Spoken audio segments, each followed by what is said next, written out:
I am getting ready to build the temporary well house for my mother-in-law's property. It'll house the pressure tank, the controller, and the plumbing, the relief valve, the teeth off the pressure tank, a dump valve.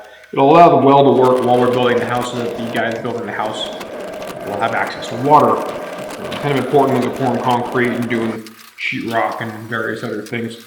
I'm going fairly inexpensive on the construction of the well house. We do live in a pretty cold environment. It is in the middle of winter, so I don't want something to freeze, so we're going to go ahead and insulate the inside of this thing.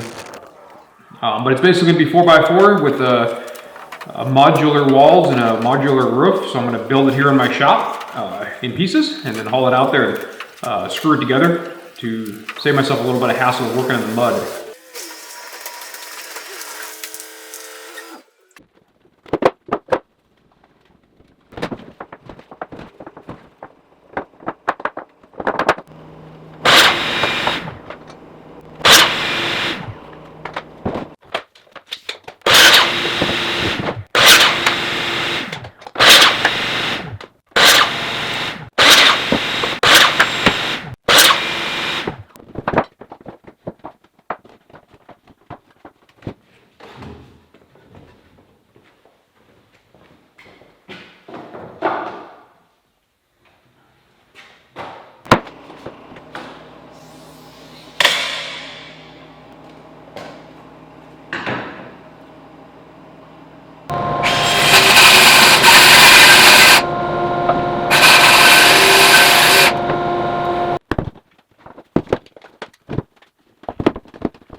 this is going to wrap up this video about the building of the temporary pump house. There'll be another 2 or 3 videos to come, one about how the pressure tank and plumbing is installed, and then I'll follow up with how the well house and plumbing is installed out at the property. Hope you guys got something out of this. It was a fun build for me. It's always nice to be able to build stuff like this in the shop when it's winter outside, and we got it done, and my nephew helped us out a little bit, and he learned some stuff during the build, so it was good all around. Appreciate you guys watching. Definitely hit that subscribe button. It always helps me out in the long run, and maybe check out some of these other links. I'll have my mother-in-law's property build, my tractor series, and the house build. Until next time, thanks for watching.